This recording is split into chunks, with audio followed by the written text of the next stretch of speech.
Kung may 20,000 ka ngayon, pwede ka na makipag-bidding sa bahay na to.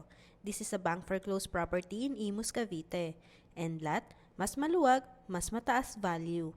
Bidding process, 20,000 reservation para makasali. As is where is. Pataasan sa offers. Hindi ito first come first serve. Lot area 54 square meter, floor area 40 square meter.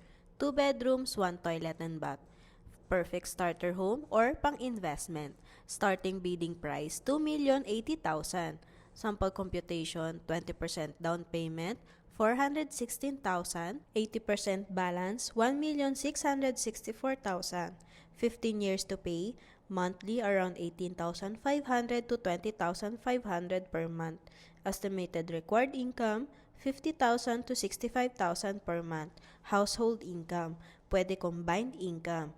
Transfer of title not included. As is where is. Bidding hindi guaranteed. Kung gusto mo magkaroon ng end lot sa Imus, 20k lang para makasali sa bidding. Message now bago maunahan. Free house tour assistance available. Message us now for inquiries. This is Jin Puig. Thank you for watching. See you on my next video. Bye!